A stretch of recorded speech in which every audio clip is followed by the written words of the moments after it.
Okay, now it says live. Okay. Well, welcome everyone. This is a Taylor Family Association hangout, the subject of which is let's collaborate with tools, and we're going to share some of the tools that we're using with the Taylor Family Association uh, for collaboration among our uh, many and varied members.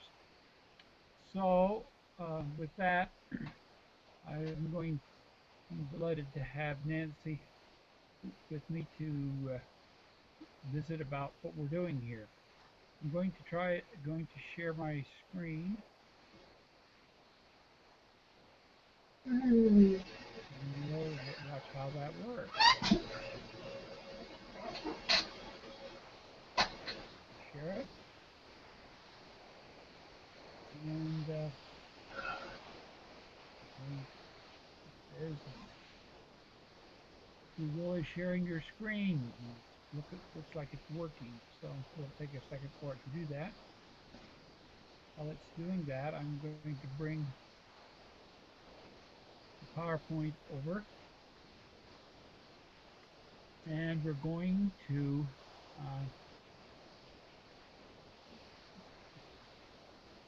discuss this comments on in this PowerPoint. Hopefully it'll come up and you can see it all here in a second. I'm using my old laptop. Waiting to come up.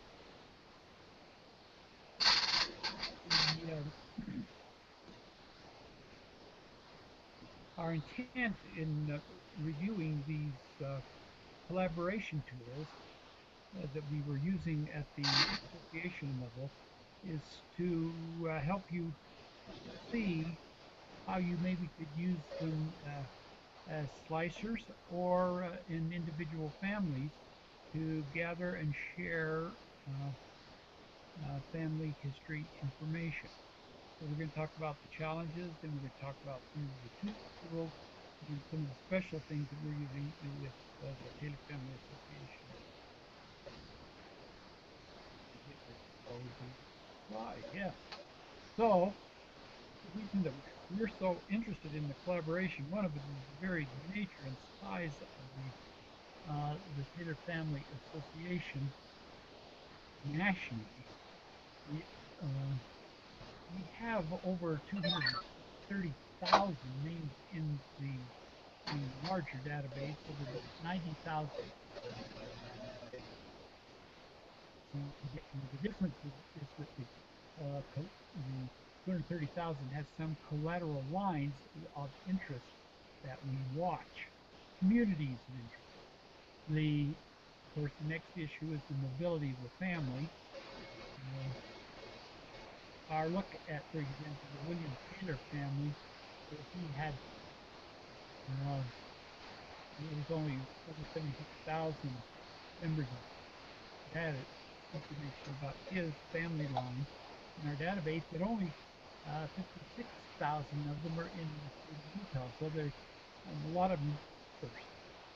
The other thing, of course, the very natural exponential growth of all the families as they grow. And then, of course, the need to maintain communication and connectivity. All of this has led to this challenge of sharing additionally resources, pictures, and trying to avoid the duplication of research in the LDS simple work, but at the same time trying to hasten the gathering of information about family. We've already comfortable about the early generations of the information we have, but current generations, we maybe have information about family. So, Taylor family has lived in America for about 11 plus years. William, Taylor, and Elizabeth had 14 children, and they had 188 grandchildren. Their father, Joseph Taylor Jr. and his wife Sarah Best, they had 12 children. 11 of them had posterity, and they had 109 grandchildren. His father, Joseph Taylor Sr., and his wife Nancy. His father, this is getting a little supposition here, but it was Richard III had 4, the second had 8, and Richard I and his wife Margaret Manning had 8 children after he came to America.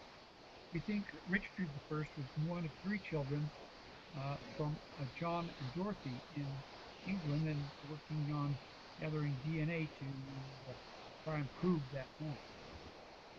So let's look at the traditional family collaboration listed as just a group of ways that families have in the past collaborated. Of course, most of this is when there were smaller family groups or that there was closer proximity. We were able to call, communicate, and even now talking with the emails and the group emails, where we're getting with regard to communication within the family. Okay, so now I'd like to talk a little bit about what we're doing with the Taylor Family Association collaboration. First, we use the Taylor Family website, Google. We're going to talk a little bit about some of the things that are going on with family search and its ability to help us, and we touch briefly on the social networks which are becoming so pervasive in our society. Nancy, you're welcome to jump in if you have any questions going along. Okay. Okay.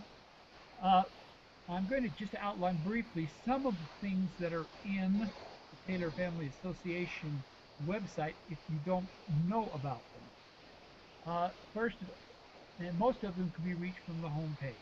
First of all is the biographical or historical sketches, and we have about over 300 of these short stories about our ancestors. Now, we encourage you, as members of the association and friends, to expand on that number. Basically, to write those historical sketches, you can just take an obituary and expand on it, make it a couple of pages long. You kind of fill in the details and send it to our webmaster, Carl Taylor, at the association address.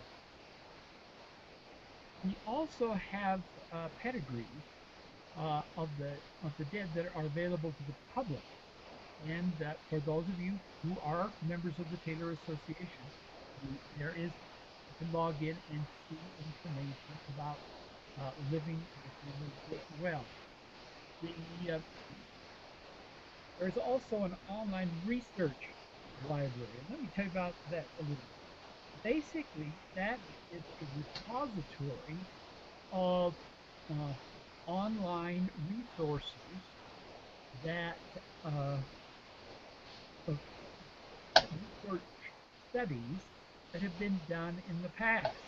And of course, each one of these there's probably additives, things that they said, well, this point ought to be studied or that point, and they're all at a point in time, but they do provide some foundational work about the Taylor family in America. I just learned today, in fact, that there was an early work done by a member of our organization's mother.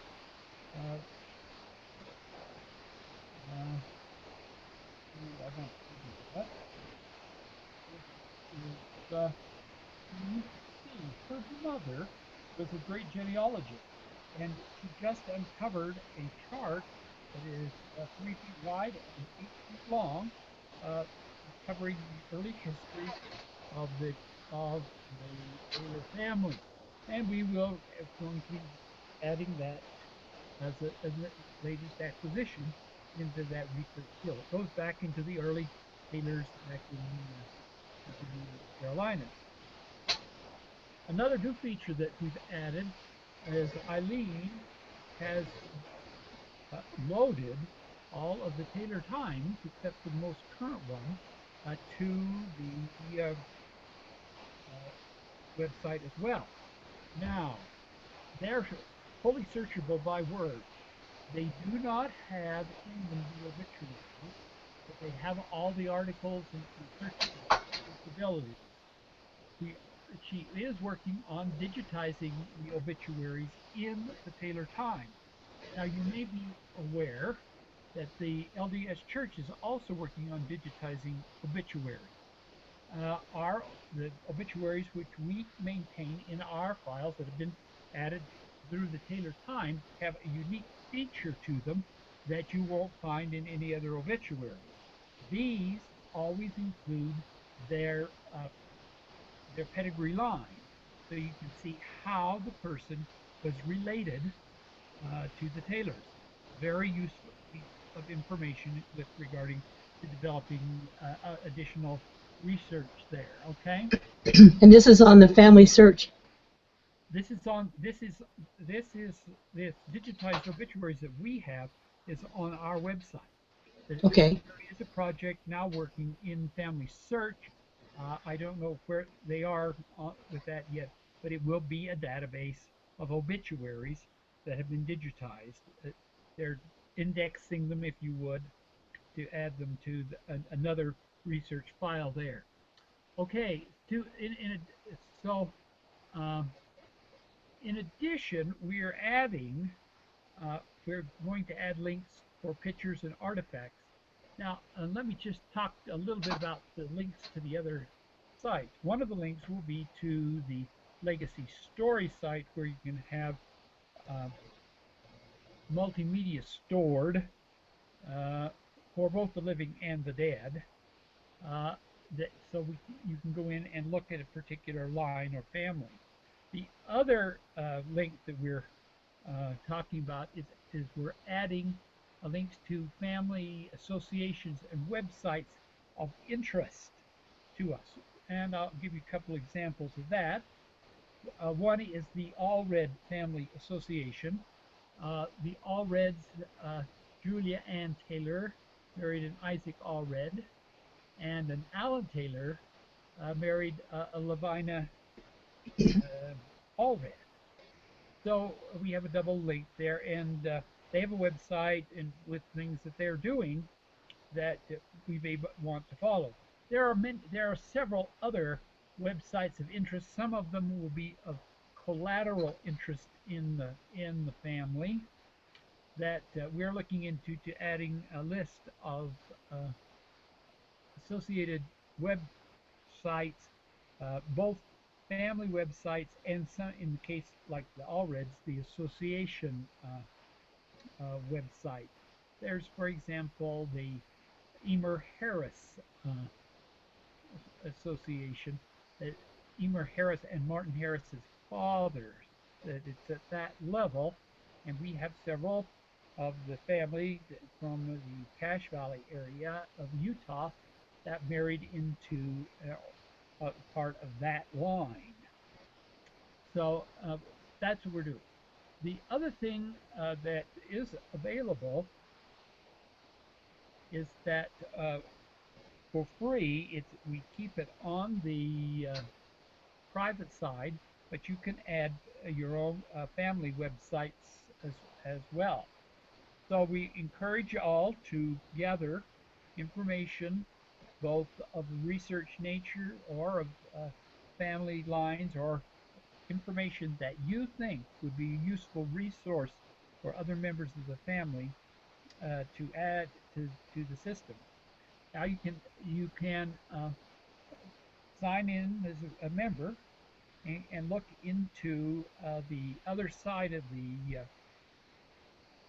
the website, and there are some journals and books there, or links to them that you can see. By the way, in the online library, we're going to be adding links to books. We're not interested in publishing books ourselves on the website. What we would like to do is provide links to other locations where these books are stored, and we'll spend a little time talking about that when we talk about Family Search and what they're doing with books here in just a minute. The other thing that we're using is the forums for discussion, and I want to just share a little bit about that here in a second. Next chart. About what I've discussed so far? No, it sounds really good. The intent of the website is to provide the resource. Okay, so here's the home page. This is a little dated. There's some changes that record the events of the Taylor Roadshow. I wanted to point out to you some of the items here on the right. You'll see there you can click on the family tree. This is for the dead. The bios. You get an ABC thing, and you have to know the name of the person. You know, click on T, and you get a whole list, and you can see what's there. The obituaries. A little note from me. You can see there's some other information. This early research is what I was talking about, a part of this online library capability. The website changes all the time as we add new information about things that are going on. You can also see down here at the bottom is where you add your name and password to get into the other side of the website. There's an example of the the Taylors and an example of Joseph Taylor and Mary Moore, who I happen to be connected with, and a brief history about his life. These are very useful for children, for family home evening discussions, and that kind of thing in the family to share about the people in your family background. Some great stories.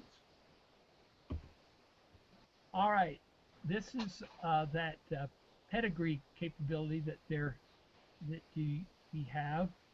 This is the 12 children of Joseph Taylor Jr. and Sally Sarah Best, and we're going to be visiting with a good portion of their descendants, except for the Williams family, in September of 2014.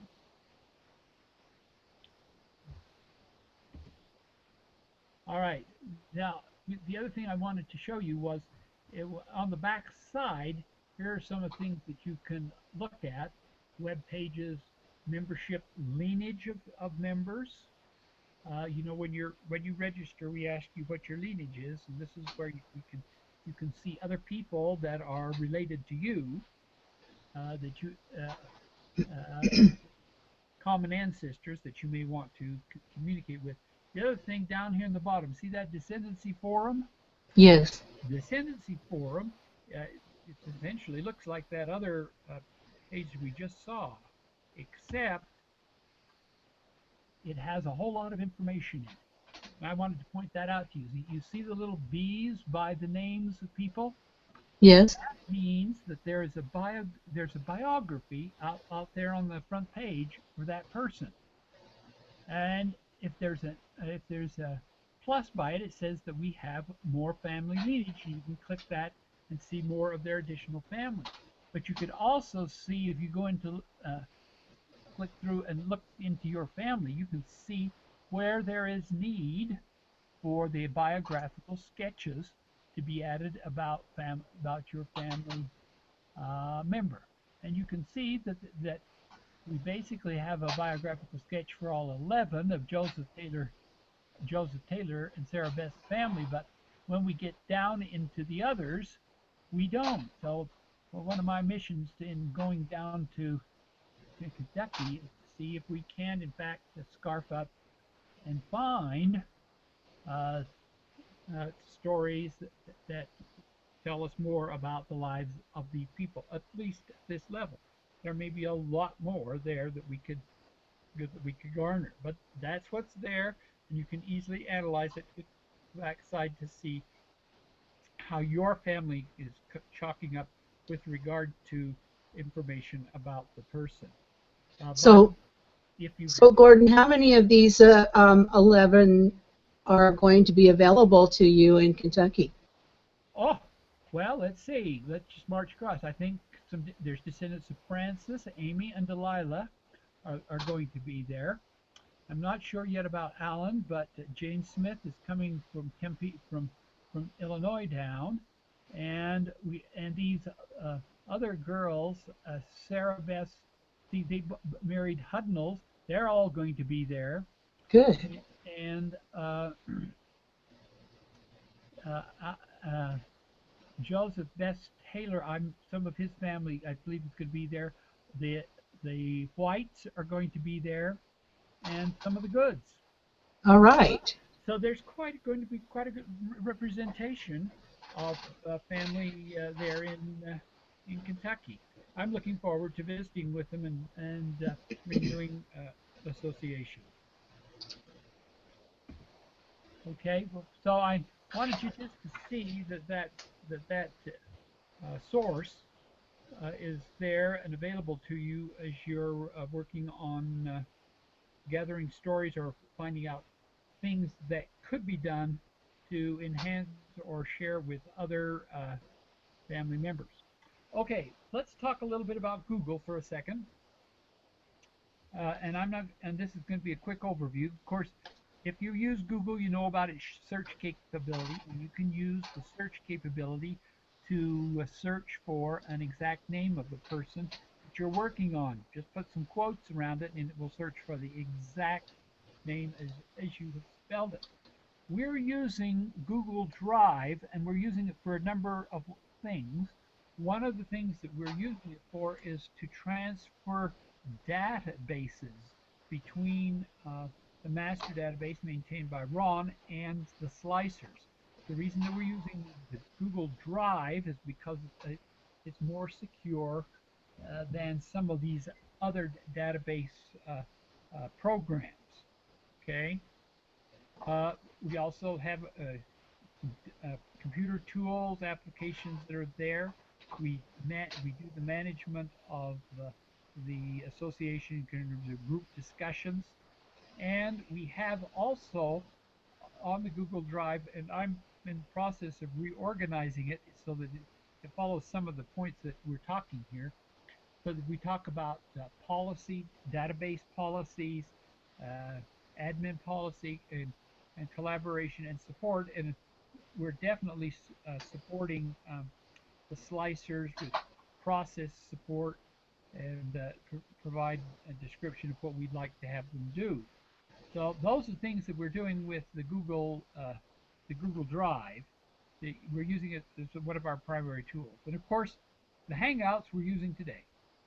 We're using it for collaboration, for sharing information, and for training. Now, I would like to suggest that we have the families develop their skill in using the Hangout to uh, work family research. You know, you can have up to 10 people on the Google Hangout, and you can share it then with others, but to have 10 people actually collaborating where you could bring up a document such as we're looking at today and actually talk about refining an issue, a piece of research that somebody has found, and discuss it together as we're working on gathering and documenting and sourcing information.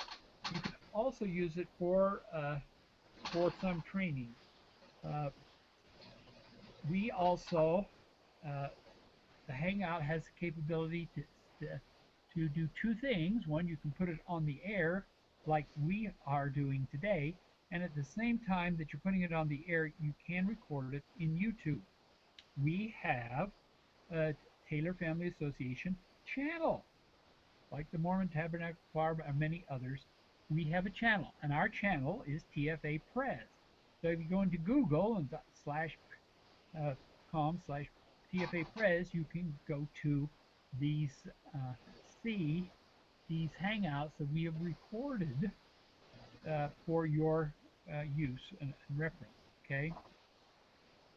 We're also using Google Plus for slicers and sub-slicers. Let me just talk a little bit about sub-slicers. Nancy, you're a slicer, right? Yes. Okay, see, and I'm a slicer. I maintain the Joseph Allen Taylor slice. But, you know, to really work it effectively, I probably need about 20 sub-slicers working on various pieces. Joseph Allen had 27 children.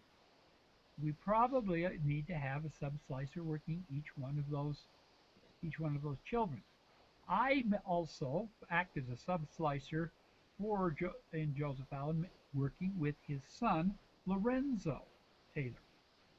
Just to show you the order of magnitude, Lorenzo Taylor, my grandfather, has over 300 people in the file. This includes, you know, grandchildren, great-grandchildren, great-great-grandchildren, plus, of course, the wives.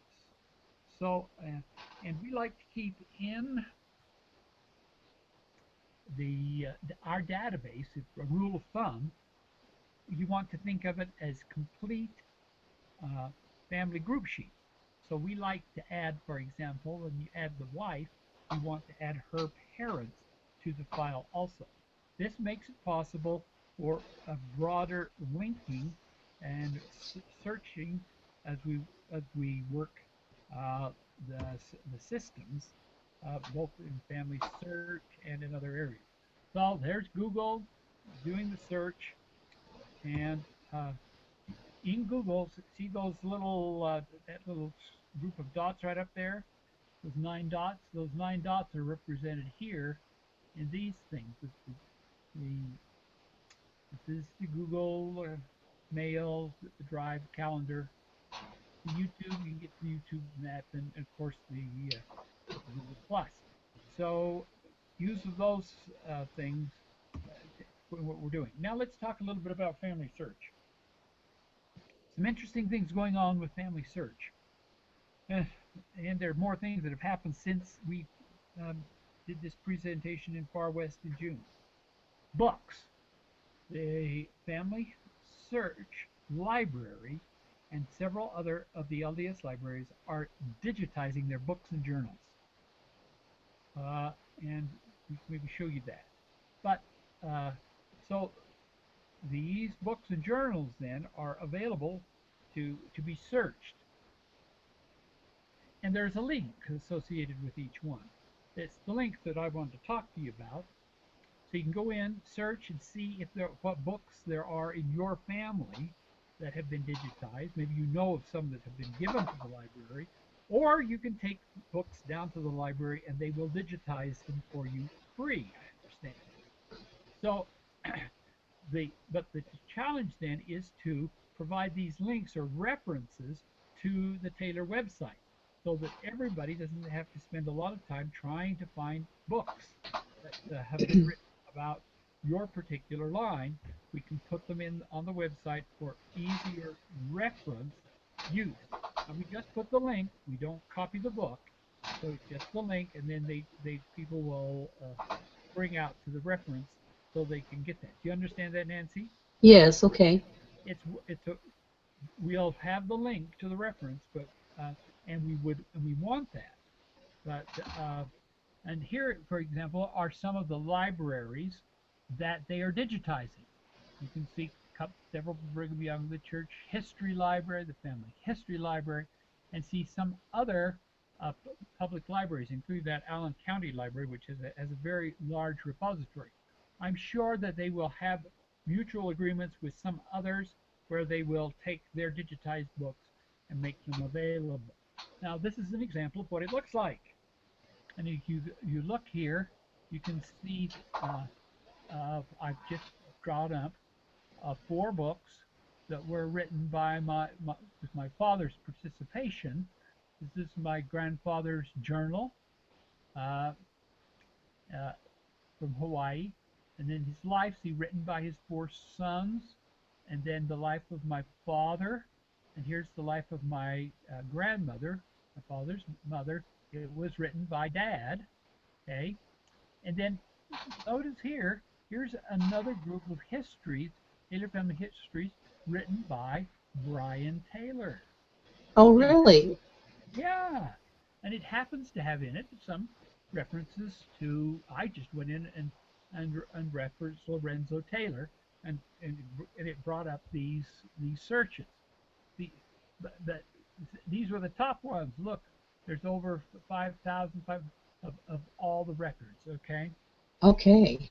but this is a fun thing for you to look at, and then see you can click on the book.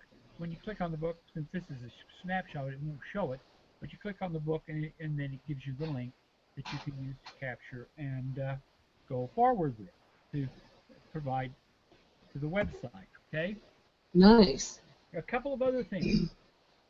First of all, we need to make sure that everyone understands that you, we do not want to make Family Search our primary family database. Some people are looking at it in that way. We are using Legacy Family Tree to store our primary database, okay? It's an open site referred to as a wiki, which means that there is no authority to just the data. Any person can go in and change it. Right. Okay. Second, it is not a complete book of remembrance. Let me define a book of remembrance for you. A book of remembrance has a genealogy, and then it has other documents, probably of religious significance, like certificates of graduation, ordination, that kind of thing. May have a few pictures of the family life, maybe a short history of a person's life, and maybe an other historical and uh, uh, items which are of historical or character value about the person. Okay, and Family Search is not a book of remembrance. Okay, Okay. it's growing, but it's also growing, but it doesn't have all of the primary sources that you need. Uh, for example, birth, death, and marriage records.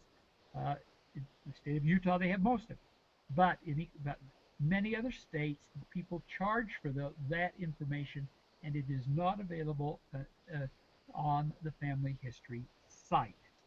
Okay, they're adding more than 1 million records every week. So you need to periodically, if you're working on a line, check back with them about the files. Okay, uh, they have uh, they have added new partners that are free to LDS members. I must point that out. And these databases include MyHeritage, the Ancestral Quest, and Find My Past are three that they are incorporating. Now, they are not only incorporating, making the data available to LDS members, but to both LDS and non-LDS members. They are using some of the technologies that these partners bring to the table. I'll give you an example from Heritage Quest. Heritage Quest has what I call a spider. It's a search engine that works while you're asleep. You put your names in Family Search, and it, among other things, will look at your names and go then search among all the billions of names that are there in their system, and see if it can find any other information that's related to that person.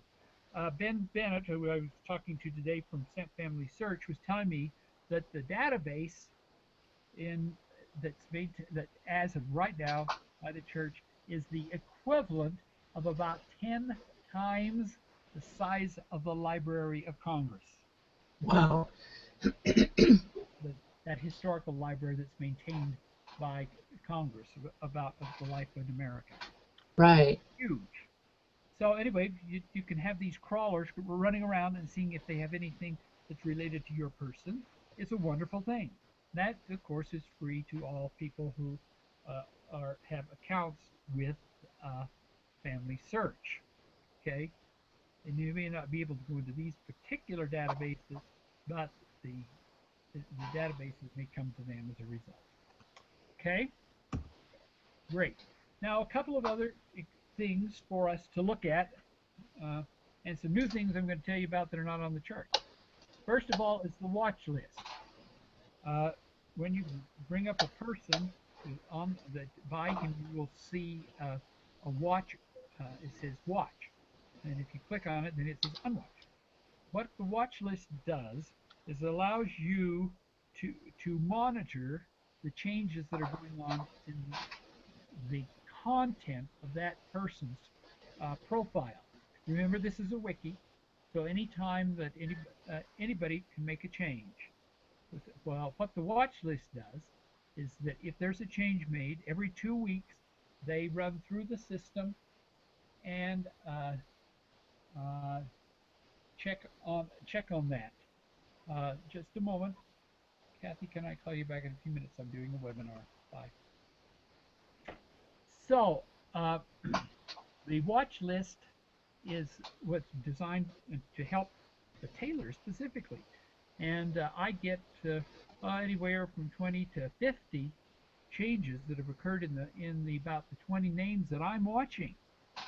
So tailors have a tendency, so it's a way for you to find persons who are collaborating, who are making changes in that person's information, and gather up additional people that can help you.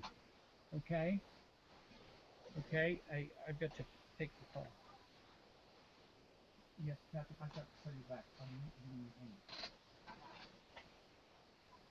So the next thing, of course, is the photos and photos.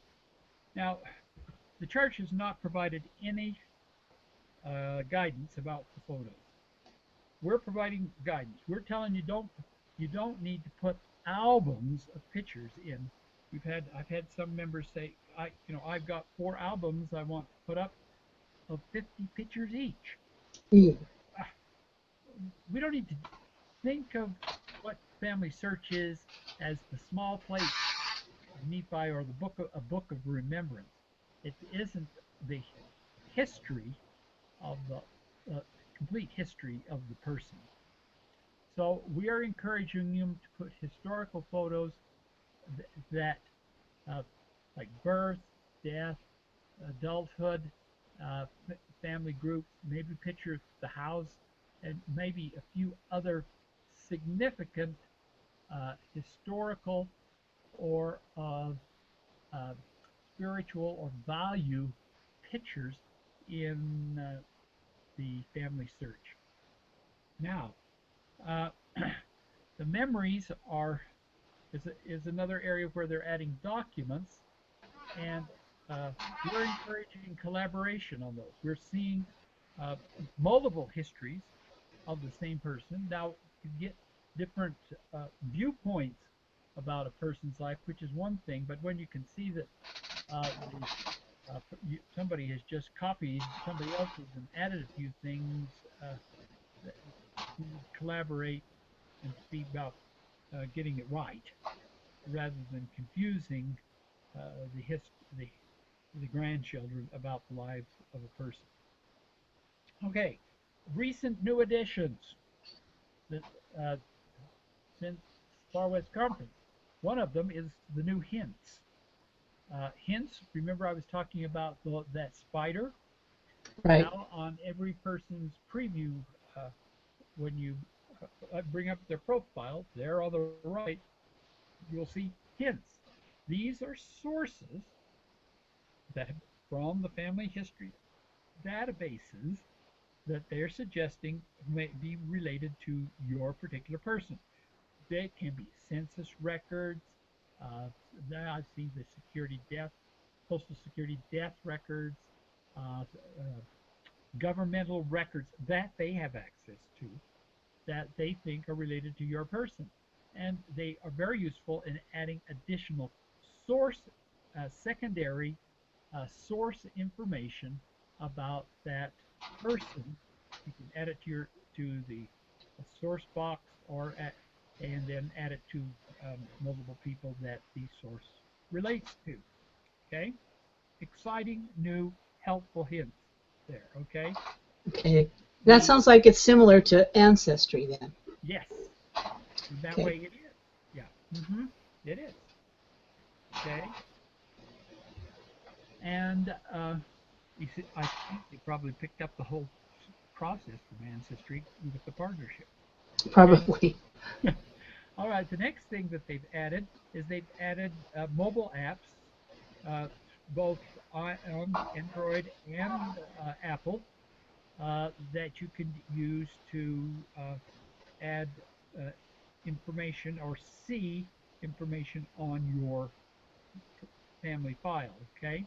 Okay. And with this addition, they've now added the capability to add audio.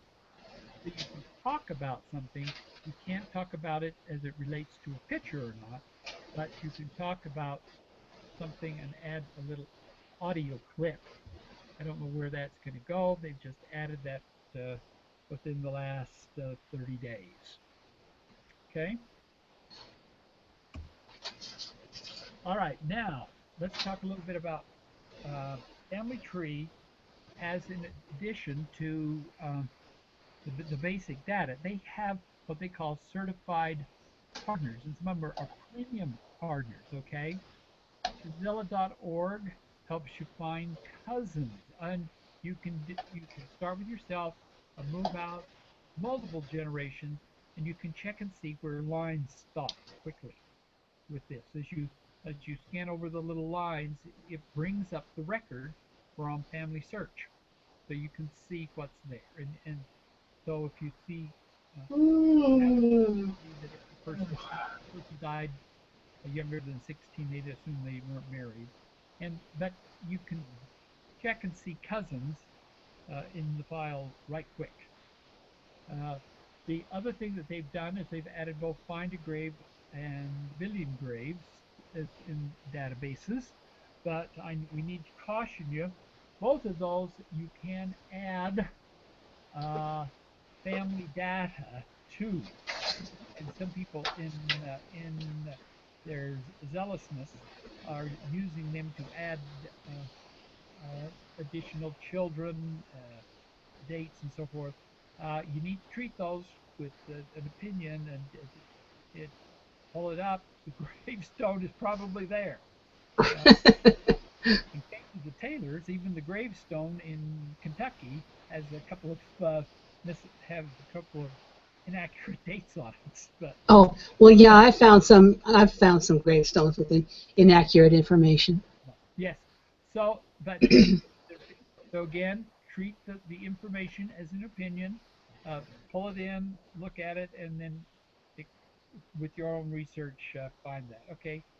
Uh, their legacy family tree, which we use, is one of their certified partners, as is uh, uh, Root Magic and Ancestral Quest. Those are the three big computer applications which interface with family search. Uh, it's a challenge for those partners to keep current with the changes they keep making in the database. But that's the reality there. Now, the other partner that we shared at is Legacy Stories. Legacy Stories does pictorial of living and dead. By what I mean by pictorial is that you can take a picture and talk about it, and it combines the information together so that you can add that kind of information into family search. And we'll go over that in a future discussion, but it makes it possible to gather pictures of ancestors and uh, share something about what's in the picture. Uh, I will give you an example. Lorenzo Taylor, my grandfather, raised chickens for eggs, And in that business, you periodically clean out a group of chickens, kill them off, and bring in a new group. They quit laying eggs.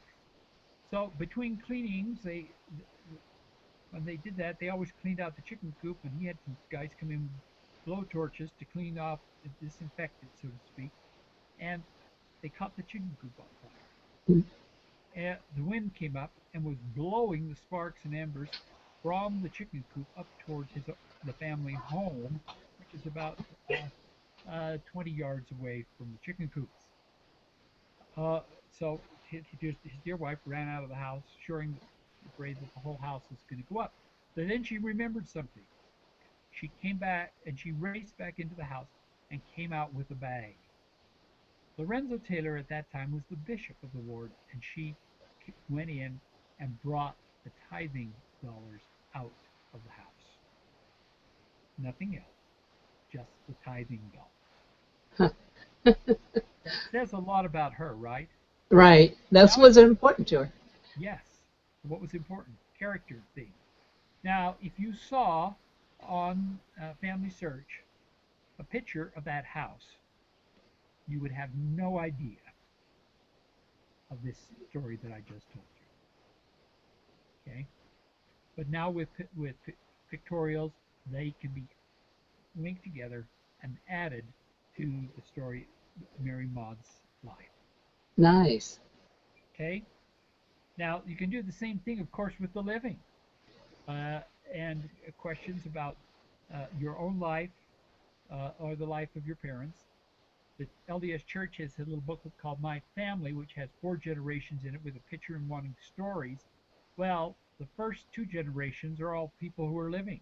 They can't do much about that with sharing that with your cousins.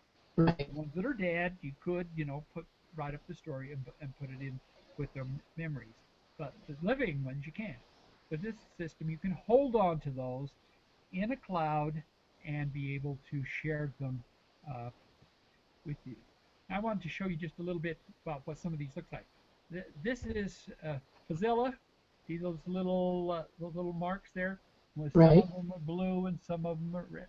And ones are men and one are women, and it tells you how many. You click on each one of those little dots, and it'll give you go back into Family Search. Okay. Okay. And a little bit about the current things that are going on. We mentioned the Legacy Family Tree Certified Partner with version 8. It now syncs with the Family Tree in Family Search. And the other thing that I wanted to point out to you is that it has this web link, so the ability to pick up the stories that you write and have in the cloud, you can link them. Like if the picture of the house, Far West House, I can attach that story to the picture of the house. Okay? Nice. And remember that Legacy Family Tree puts things in by event. So if you have the various events that have happened in the lives of people with different places, you can now click on the map, and it uses a Google Map type feature, and you can see where everything happened in the life of that person on the map. You click on the area of the map and it brings up the events. Great fun for family. Okay? Okay, digitizing the historical events, and it can link them all. Okay. Now, we're suggesting that as you're building the events in Legacy Family Tree, start with the Book of Remembrance events. You can put in a picture of Grandpa with his 2 horses, or you can put in a picture of Grandpa holding a basket of eggs. But the most important picture, see, of course, was the picture of the house. You got it? Okay. And so then with this book of remembrance with the events, it could have ordination, the documents about when a person was ordained, when they graduated from a class, high school, church, that kind of thing. And those kinds of documents you can put in and attach pictures, audio, or link to the if you want to make this a story about it. you know. And a lot of times there are spiritual events that happen in relationship. You've got a picture there, and the picture doesn't mean anything without the narration about why this picture was important. Maybe there you got, I remember, for a picture of my father and his four boys in a picture, and they all look a little solemn. The reason they looked solemn was that the picture was taken when they were at home for their mother's funeral. But otherwise, they were kind of jolly people. Okay, now in addition, Legacy Family Tree has a whole group of now statistical reports, and they do have a mobile application that you can see. They called Families. It costs a little money. It was developed by a guy in Germany, but I mean in England. Okay. Okay. There's their web page. Now, I also need to announce that at the conference, Legacy uh, Family Tree gave the Taylor Family Association a 25% discount on all software and on these webinars that you can see over here on the right. A 25% discount. And it is good for a long time. They have not closed it off, given us a date. Now, the code for that, you'll have to email me. I don't want to make that public. But if you want to use it, you get a 25% discount on the software. Okay? Okay. And of course, we're excited to have them do that because we want all of the members of the association to be using the current version of Legacy, which is Legacy 8. Now it's in about the fourth version, update. But wonderful partnership with them. Okay, Legacy Stories. We've talked briefly about that. You can multimedia recording of family events. It can be linked to the family history for the dead, but you can keep living. Now, one other thing I didn't mention was that every story that you record, you can put tags on it. These are keywords that would be used for searching. For example, family. Maybe the story is about family, and maybe love. Maybe the story is about service. You can put various keywords so that you can go back using a Google-like search and find the story that you need to teach a class, or that to use for an example for family home evening, or for other school or scholastic or educational purposes. Okay. You can also create albums in your account, which, by the way, is up to 1 GB, which is about 500 of these 3-minute stories that you can create in one account. But to separate out the accounts, you can separate them out into albums, for example. Like you may have an album of mission experiences, or you may have an album by each of your married children's names, and information, stories, or things that are about them as well as the marriage itself. So there is opportunity to organize them for use, and all of the stories. There's 5 levels of security. Those that you make public, you can use on all the social media. This is the main web homepage. You'll notice on the top it says Family Search. Teaches you how to do the whole thing and to upload stories into Family Search. And you can click the registration free to get your account for 1 GB of data to begin your story. Any question about that, Nancy? No, I've been in there, but I haven't done anything with it yet. Okay, great opportunity. Take your smart drive and run around taking it. Okay, last point I wanted to just make here was that we use social media. That we have a Taylor Family Association Facebook page, but you can use it. We encourage people to use the different social media to correspond with cousins. Gary Schwaneveld at the conference was telling us that he can he gets quicker and faster information about births and deaths through the Facebook, Twitter, social media than he would if he was writing through email. So you need to look at the family constellation, what they're using to communicate together, and use that media to be able to gather information to maintain records and stories in history. Well, that's everything I wanted to share today. I hope this has given you a sense of where we are and stimulated your mind with regard to things that you might could do in your family, a slice, twig of the Taylor Family Association. Yes, it helped me a lot. I've got lots of notes now. Okay, well, great. And I hope they will be useful to others as well, Nancy. Well, I'll tell you what. I'm gonna send a copy to the family that I had connection with, and see if I can't jog them a bit. Okay, great. Well, I guess that's we'll have to get out of this, and we'll conclude. We'll make it available on the website for others to see. Okay. Okay. Need to see about getting back into. We'll get out of the website, and I can actually tell everybody goodbye. We'll tell everybody goodbye, and I'll stop sharing at this point. Okay. Goodbye, everybody. See you next time. Yep. Bye-bye.